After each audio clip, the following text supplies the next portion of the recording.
Welcome to another In Wheel Time podcast, a 30-minute mini version of the In Wheel Time car show that airs live every Saturday, 9:30 a.m. to noon Central. This is the award-winning In Wheel Time car show, your weekly go-to all things automotive place. Howdy, along with Mike Out of This World Mars, King Conrad DeLong, Jeffrey Zekin. I'm Don Armstrong. Glad that you could join us today. And we have one of our favorite fans, one of our favorite go-to people, Mr. Andy Lilienthall. And are you, look at you today, looking all sharp and everything with the blue glasses. I like it. And not only that, but you're also, looks like you're indoors today.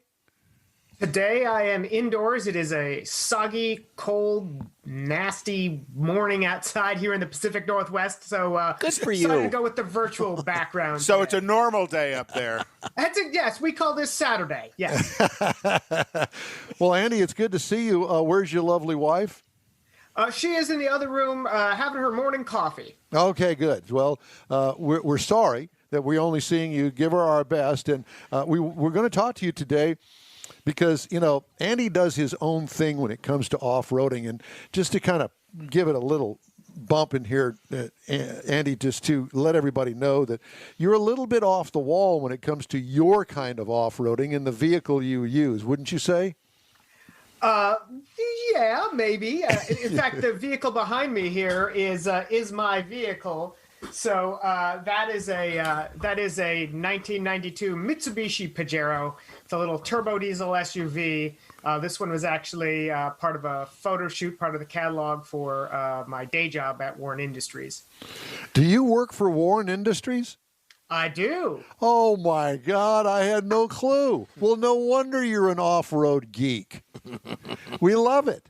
Absolutely. Well, you know, I have to tell you that I have never really been a true off-roader. I appreciate the whole sport of it and love to go. I've been on several adventures that Jeep was kind enough to invite me to, and went to some really neat places high up on the mountains and did all of that and learned quite a bit from some of the people that were there that were true professionals. And I have always heard about Warren. And mainly the winches, because apparently they are like the standard, the go-to place. Certainly not the cheapest on earth, but they hold up and they do a fine job. Yeah, we were actually the company that pioneered the electric vehicle-mounted winch in 1948. So we have been in business since then. We actually came out with the winches in the late 50s, 1959. We came out with our first vehicle-mounted winch. It was a 6,000-pound capacity unit. Our history goes back to World War II Jeeps, when those Jeeps were coming back from the war. They were being sold to civilians. Well, they were completely locked for four-wheel drive and they didn't drive the best. But we came out with our hubs, our wheel hubs, that allowed you basically to disconnect the four-wheel drive system from fully locked to make them a little more drivable, get a little bit better fuel economy. And then about 9-10 years later, we came out with the electric vehicle winch. And before then, everything was power takeoff, or PTO. So it was driven off the Jeep's motor, or engine, I should say. And the problem with that is if any of you have ever driven off-road or gotten a carbureted vehicle on a real steep angle, it'll get fuel starvation. So if you're in a real tricky predicament in a Jeep and you can't start your engine, well, you also can't run your winch. So part of the selling point to the electric winch was, doesn't matter what kind of terrain you're in, as long as you've got a battery, you have the ability to recover yourself. How fascinating. I had no clue, and I certainly had no clue that you guys did the locking and unlocking wheel hubs too. Yep, that was our invention back in the 1940s. Do you still sell those? Absolutely, yep. So not only do we sell them for aftermarket use, we have our premium and standard hubs. So like if you've got a Jeep CJ or an older Toyota or something like that, we definitely still make those. Even Ford Super Duties, right? We have our line of Super Duty hubs. But for years and years, and actually our sort of our cousin company still has OE contracts making the hubs for Ford. So without getting too far into the details, that our companies, we were one company, we divided into two. So one side still does all the winches and all the aftermarket accessories and some OE applications. And then the other side of the business went off and does nothing but powertrain. That's called Warren Automotive. That's now a separate company from Warren Industries. But we still have lots of OE business. We make winches for Chrysler. I guess nowadays, Cerebras, I can't remember how you say it. Stellantis, Cerebras, Stellantis, Andy. Sounds cerebral. Stellantis. Sounds And then, of cerebral. course, Ford Motor Company. We also have OE stuff with a few other companies out there, Land Rover and some others. But so we make a whole host of products. We're probably best known for our winches and hubs, but we've been making bumpers for about 40 years, and we even have all these brand new innovations. One is called the Hub Receiver and App, and what that is it's actually a way you can control that winch right here using your smartphone. So we have an app. It doesn't show up, but smartphone. So you download the app. You buy our remote that plugs into the winch, and you can actually control your winch with the Bluetooth connection on your smartphone. So you don't have to have a wire going from the remote control back to the truck anymore. That's exactly right. So when you're out Yes. there in 4 feet of mud trying to get your Jeep out of it, you can drop your phone in it, and then you'll never get out. That's exactly right. And we're also partnering with Apple and Samsung. No, I'm just kidding. So, here's the deal, right? We hear that a lot. But I'll tell you what. Our corded remotes have a 12-foot lead. Okay, so you have 12 feet to go around the vehicle when you're trying to use that winch.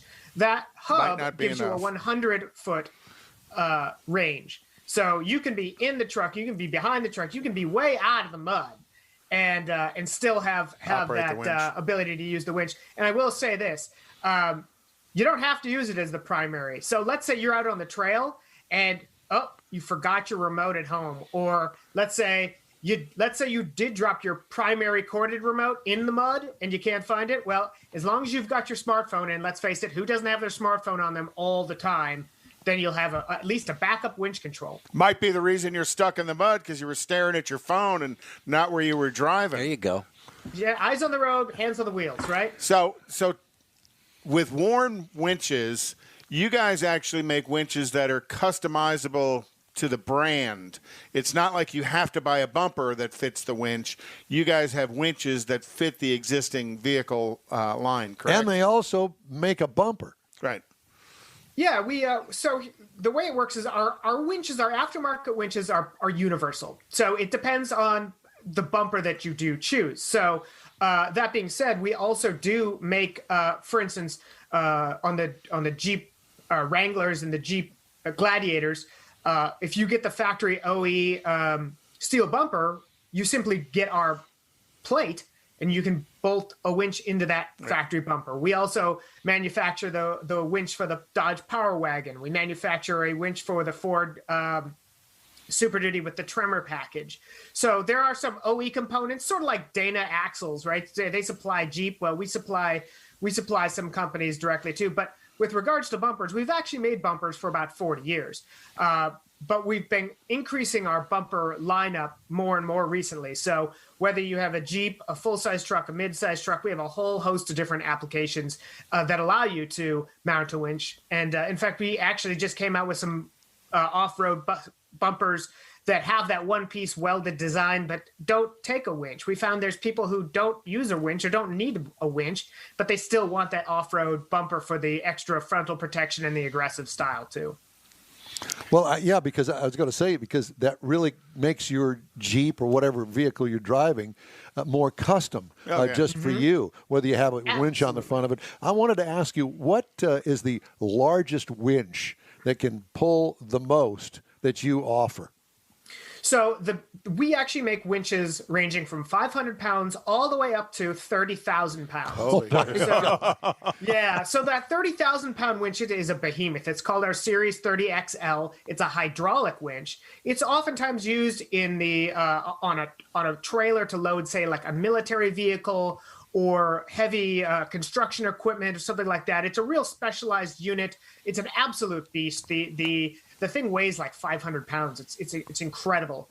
But Warren has contracts with military, so we supply them, and they'll use it on some of their big vehicles. Some of the like the LMTV and some of that stuff. But that's the biggest one. Our truck winches, which we sometimes call RV winches, recreational vehicle winches, those range from 8,000 pounds to 16,500 pounds. So you've got your big F350 with big 40-inch tires on it and a lift kit and all that stuff, and you're slogging through the mud.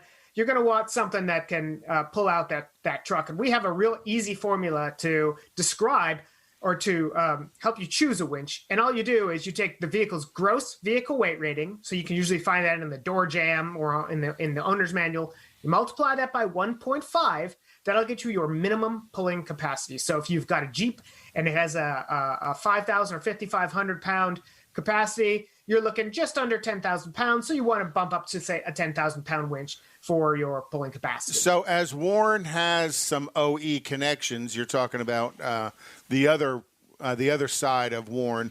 How is Warren integrating into the EV platforms? Great question. It is definitely something we're aware of and something that we've been researching and looking at.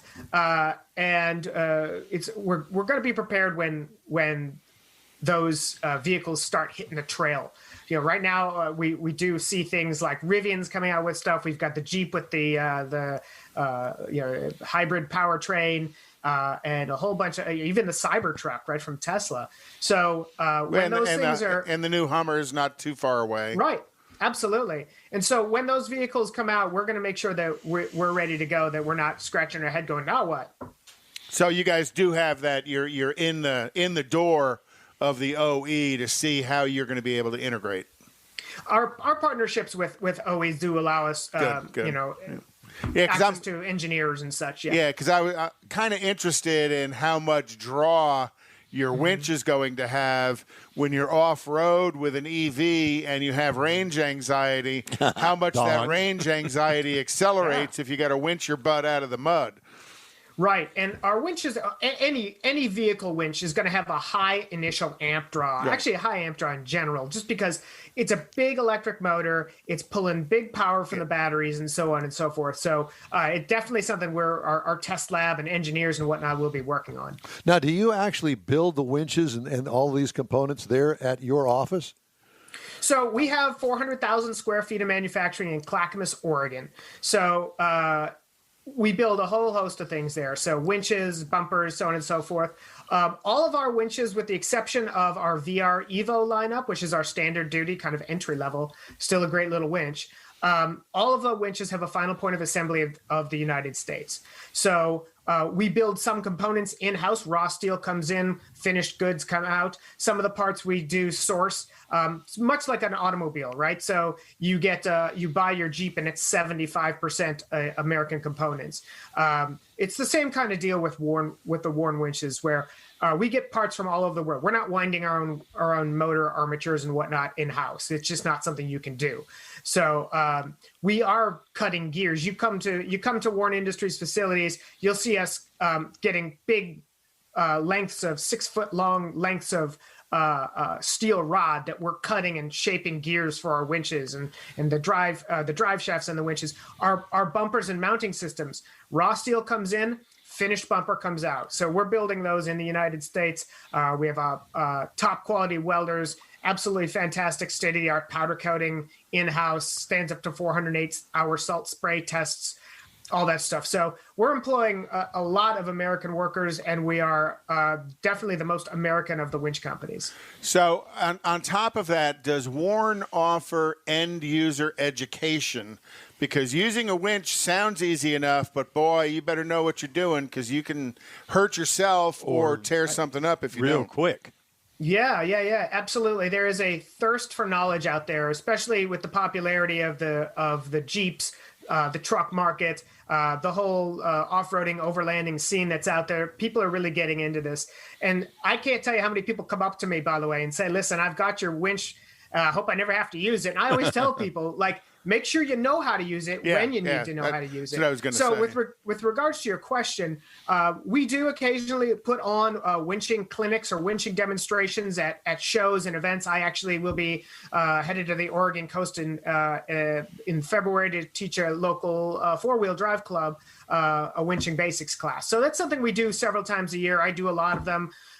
Get out there and we start simple. Here's a winch. Here are the components. And then we'll go into the basics. Here's a single line pull. So a single line pull is going to be from just pulling the line out, rigging it up to an anchor point and pulling. And then you have more complex things, double line pulls and triple line pulls and angled direction changes and so on and so forth, using a lot of our rigging accessories, things like snatch blocks, which is like a pulley block, or different kinds of shackles and straps and so on and so forth. So it's something I always tell people: if you're going to get a winch, make sure you know how to use it. Take it out, read the instruction manual, watch some videos. We've got a great video library on our Warn YouTube channel. That was kind of where I was going. Is you have customers and everybody has access to YouTube, and you guys do have a channel to show people how to do a lot of this stuff. Yes, absolutely. Yeah, but it's not like getting your hands on it. A couple of years ago, under supervision, I got to winch a power wagon up a hill. And I've winched on boats. I can run a winch, but sure, actually to tie it up and pull a power wagon up with a winch, that was a different ball game, trying to figure out how it was going to, the angles going up the rocks. You have to take all that. It was just a total different ball game. And fortunately, I had supervision, and I had somebody pointing me saying, "Here, supervision on everything." Yeah, do this before this power wagon rolls over on the back." But, I will say that when I first started at the company, and it was a lot of the people that work at Warn are into four-wheel drive, myself included. But I was out on a photo shoot for our catalog at the time, the 2007 catalog, as the poster kid. They had me driving the brand new SEMA show ready FJ Cruiser in the mud, and I was scared to death I was going to ruin it. And but they had me at this crazy angle using this winch, and I remember I was standing on the brake with 2 feet, going, "God, I hope this thing holds." And of course it did, and it pulled it up, lickety split. So yeah, but it's always until you get your hands on it, it's just not quite the same. Yeah, everybody thinks that that ought to be easy. Yeah, just take that cable, hook it up. Yeah, right? Yeah, no, we know that is not necessarily the case from what little experience I have in it. Well, on top of, you want to make sure that you're environmentally friendly if you're out in the woods, that you're not wrapping the cable around a tree and hooking the cable to pull. You really want to bring some soft straps to wrap around the tree to pull yourself out so you don't damage the tree. There's a lot. That's a lot more to it. Plus, you don't want to rip the oil pan off. Yeah. Well, there's that too. That brings up a great point too. We're a board member on Tread Lightly's, the organization Tread Lightly. Right. We are definitely all about making sure we're not tearing up the trails or anything like that. And now, always use your tree strap. Don't wrap it around the tree because it'll kill the tree and not good for your winch line either. Yeah, soft straps on your snatch block is the best. Yeah. Different subject. More Jeff. We all want more Jeff. He just kind of threw that out there. We're all going, what? Sometimes Jeff's way ahead of us here, and we have to kind of play catch up. So I want to talk to you just briefly here about the automotive side of what you guys do at Warn. Sure, in terms of like events. No. What is it that you make? You mentioned it split off. Yeah, we make a whole lot of things. So winches, hubs, bumpers. But in addition to that, we have a whole line of power sports products. So we have power sports winches. We have plows for ATVs, UTVs. We have soft goods, so bags and storage equipment. We also have a whole line of industrial products, hoists and big winches, like I was telling you for that trailer. The list goes on and on. So while a lot of people go, "Oh yeah, Warn winches," we definitely make winches, and it's always going to be our bread and butter. But we have a whole line of all kinds of other products, utility products. We have these great little products, two of which in particular. One is called Pullzall, Pullzall. And what that is, it's an electric come-along. So if you know what a come-along is, it's a ratchet. Yeah, they're kind of a pain in the back, quite literally, after about 10 minutes. And the Pullzall allows you to lift or pull, so it's a hoist or a winch, up to 1,000 pounds. We have a corded and a cordless version. The other product that we have that came out about a year and a half ago, great product called Drill Winch. So it weighs about 14 pounds, and you take your cordless drill and you chuck it into the side of this thing, and you now have a 750-pound pulling tool. So you've got to move a pallet, a crate engine. You got to move gear-driven. Anything. What's that? Gear-driven. Gear-driven. We've got a bunch of gear reduction in there. So it doesn't matter which drill you use. If you've got a really, really fast drill, it's just going to mean the winch goes faster. But wow. We've got a lot of gear reduction in there, and then we also have a clutch on it. So you can turn that clutch and free spool your line out, hook it up, turn the clutch, and start pulling. It also has a load holding, or excuse me, well, it does have a load holding brake, but it also has a slipper clutch. So in other words, it's not going to allow you to overload that winch. It'll slip it so you don't grenade it. And where can we find all these products?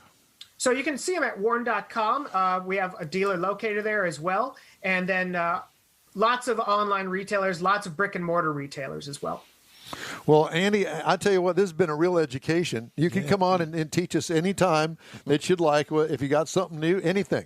We love talking to you, as you know, and we really appreciate the time you've taken to get up. Because we know it's early in Oregon.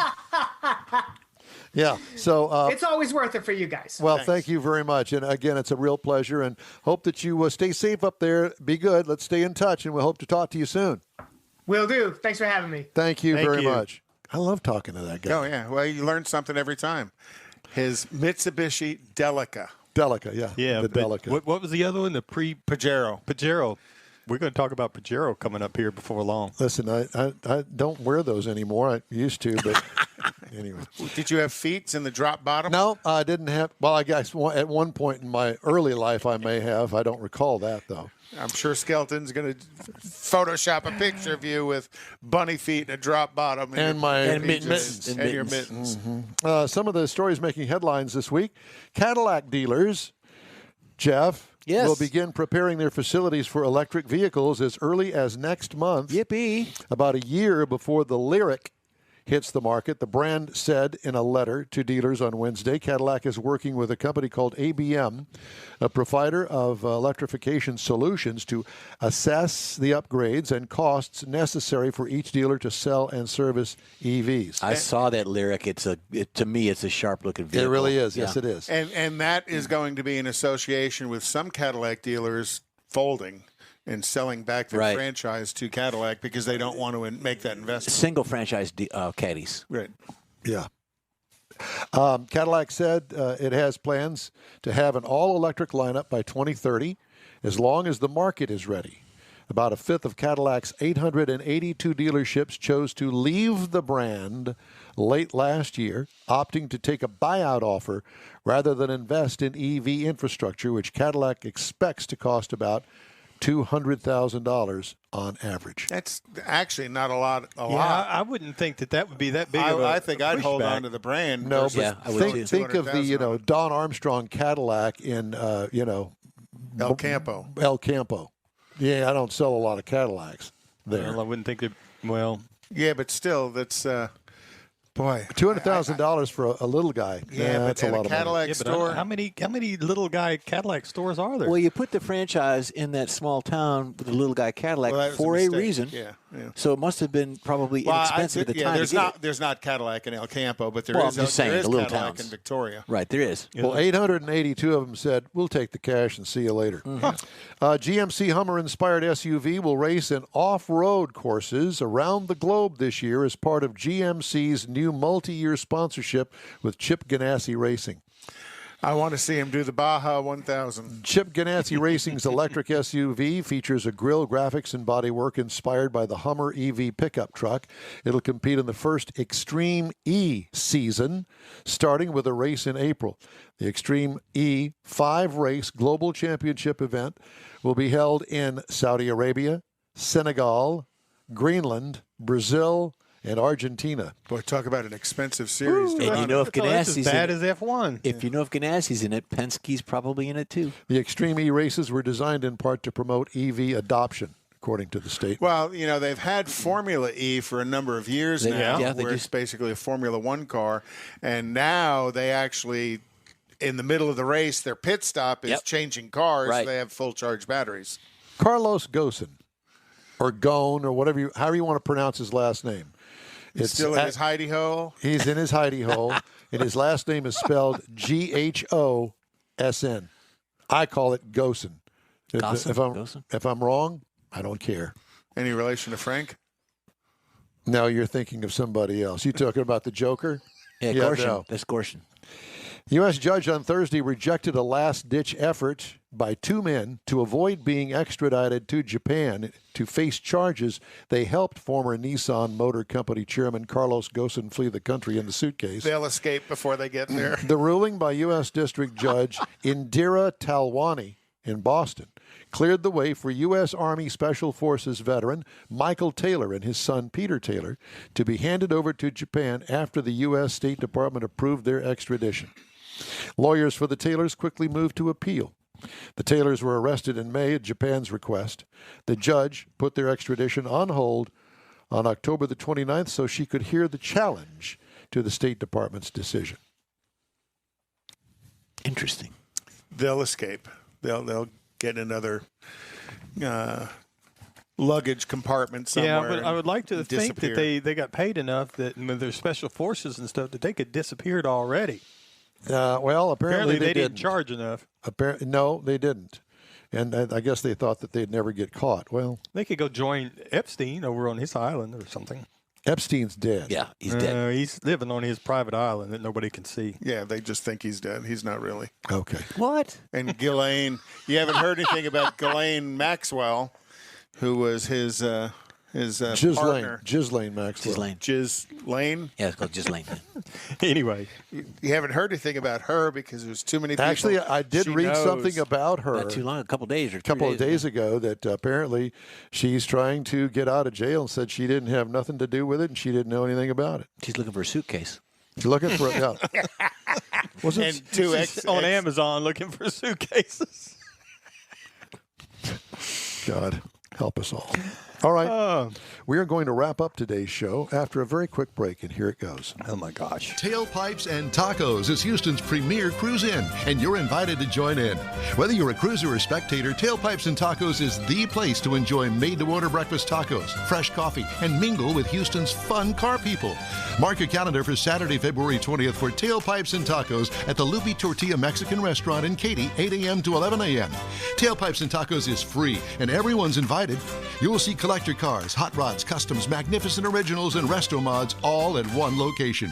Cars from all over Southeast Texas cruise in and show off in a friends and family event at the Lupi Tortilla Mexican Restaurant on the Grand Parkway at Kingsland Boulevard, just south of I-10 in Katy. Drag racer, car enthusiast, and Lupi founder Stan Holt brings you Houston's hottest cruise-in, Tailpipes and Tacos, Saturday, February 20th, 8 a.m. to 11 a.m. at Lupi's in Katy. The In-Wheel Time Car Show will be there too.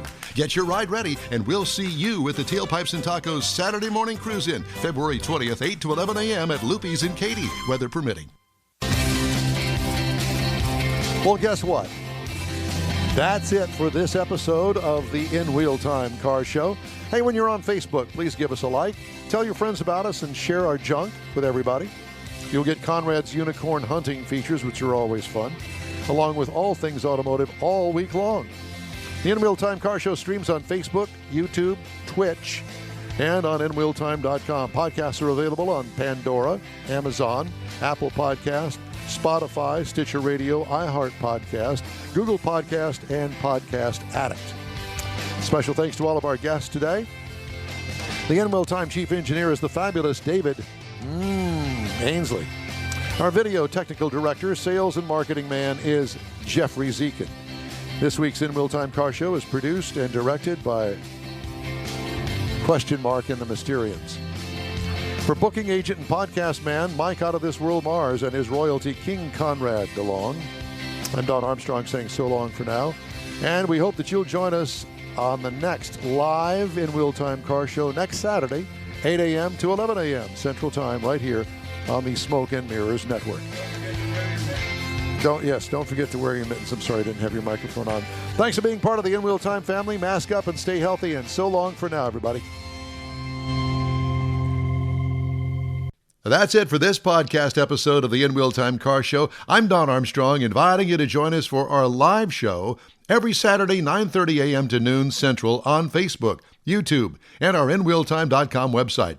Podcasts are available on Apple Podcasts, Spotify, Stitcher Radio, iHeart Podcast, TuneIn, Google Podcast, and Podcast Addict. Keep listening, and we'll see you soon.